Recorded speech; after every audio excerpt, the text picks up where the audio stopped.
All right, hello everyone. My name is Bianca Brooks, and you are now watching Trading Photos. Today we have a very special guest. Her name is Tamra. She is the CEO and founder of Harmony House. Welcome to the show. Hi, thank you so much for having me. And thank you so much for being here. Thank you. So you grew up in Compton. Tell me about that.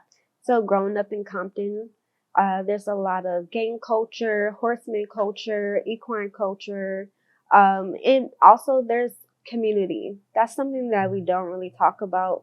The Compton community is very big. We are very prideful about where we come from. We love our area. There's different sides of Compton. There's different um, aspects of it. It's a very rich city. When I say rich, it means that not rich as in wealth, rich as in culture, as in experiences. Um, in a lot of different aspects, it can be traumatizing, but it also can be enriching. All right. Tell me about the nonprofit organizations that you work with. So I work with a couple different nonprofits. I love to volunteer. That's something that I'm very passionate about. One of the things that I do is dedicate a portion of my time and give back to my community. One of the nonprofits that I work with is called Compton Junior Equestrians. I teach them gardening. It's an equine program, and a lot of things that they do, they take children from the area, black and brown children, and they teach them horsemanship. Horsemanship is a foundation of agriculture, and it teaches the kids empathy, confidence, and I love this because a lot of people don't know that we are the basis of agriculture, you know? And growing up with these type of experiences, it creates more well-rounded children. So with gardening and teaching them agriculture, they are able to soar later on in life. All right. So how long have you been a business owner? So technically since 2019, I've started my business because I love gardening. I love agriculture. I love plants. And I really saw it was a market for it. And I was already doing the work. I was already teaching children how to garden, whether it was just neighborhood kids or my children or my children's friends. And I would have children ask me questions. So I just took them under my wing and started teaching them what this plant is called, what it does. And that just made me want to, expand. And I also had a good friend basically tell me, hey, this is what you need to do. So you need to start doing it. You need to start doing this. And I said, are you sure? I don't know. I was in a space in my life where I wasn't sure what I wanted to do. So by doing this, I found a lot of purpose. Nice. So what's it like being a Black gardener?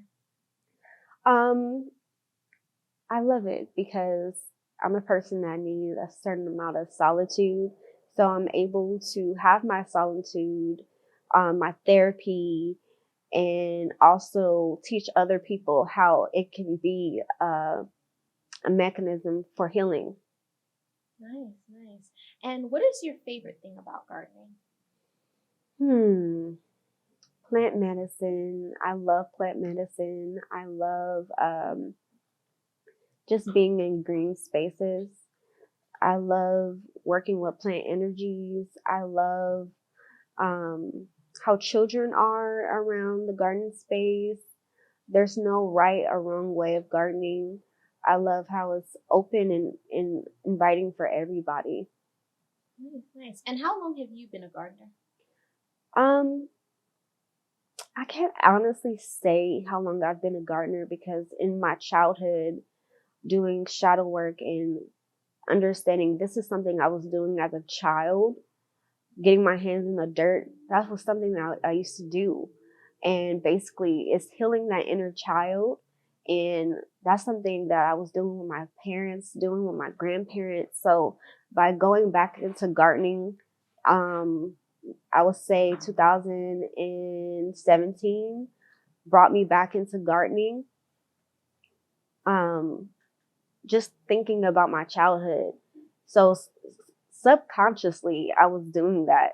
And I didn't know it was a huge gardening community waiting on me. So I will actually say I've been doing it all my life. My grandparents, their backyard is filled with trees and plants. And my dad, he was into gardening. He was into landscaping. He actually worked in landscaping, have his own landscaping business. So I've been in it all my life, to be honest. Okay. Do you want to start from my dad had his own landscaping business? Yes. It's okay. You'll edit that. Okay.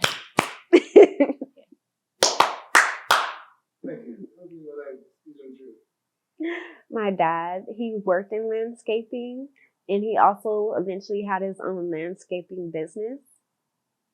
Nice, nice. So you had mentioned the children. How important do you think it would be to have gardening in schools everywhere?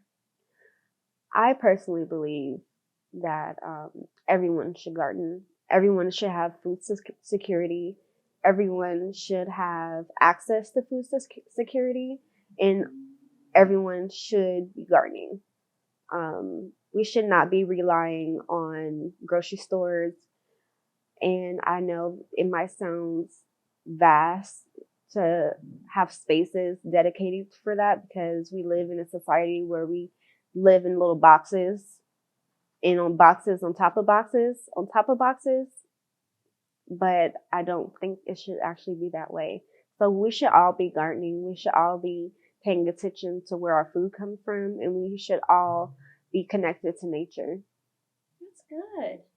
So one of the benefits you said is that, you don't have to be reliant on other people for your food supply. What are the other benefits you think you get as a gardener?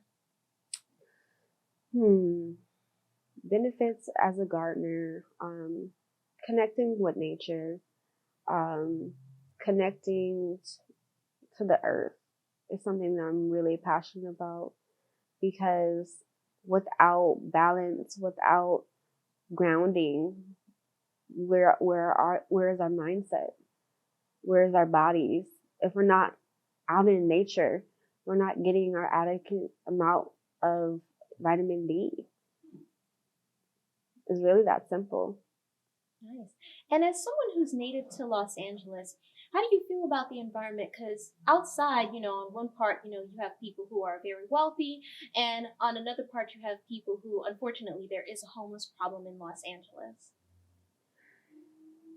The homeless population in LA is so vast, and it's very saddening. It's hard to stay grounded when you're in so much disparity and you see there's so much lack, and it's sad. It's very disheartening, and I don't understand completely why it is the way it is, but I know that it makes me angry. It makes me upset. You can't drive down the street without seeing homeless. You cannot drive down the freeway without seeing homeless campments.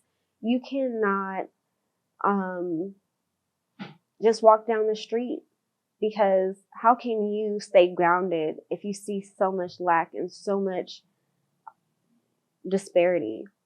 I know walking down the street, people are desensitized to it now. That a lot of people don't even realize there's a million homeless people, because they're got to get to A to B. But that's being in that reality of constantly on that grind, which is very much LA culture as well. We're constantly grinding, constantly having to have a million jobs. I don't know one LA person that just have one job, to be honest. We always have a million things on our plate. So we're desensitized from it. It's a very desensitized culture to other people that may need our help. And how much time do we have to dedicate to those people? But we need to. We definitely need to. Yes, and I know you mentioned that you don't know just one person who has more. No, I'm so sorry. Cut.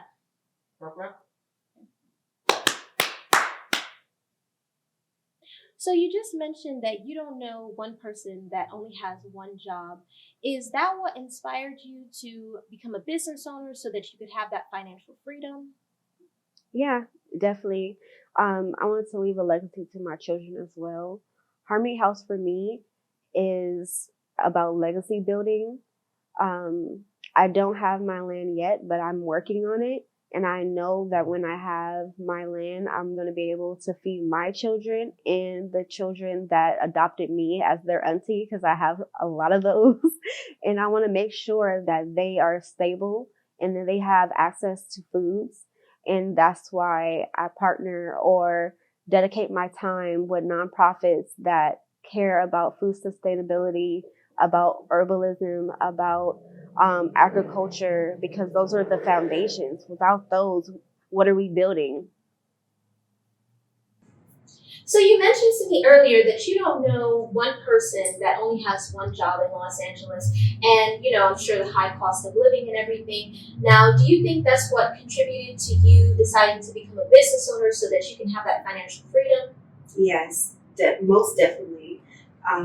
Living in LA is very expensive. Let's just say it's very expensive. And I live in Compton, and Compton, their taxes is as high as Beverly Hills. It's one of the, Really? yes, it is.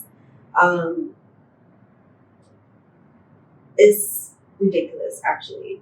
The cost of living, the water, all of it combined is the reason why I had to venture out and have more than one job, or venture out and create my own success in having in paying attention to what's what is my future, what am I leaving behind for my legacy.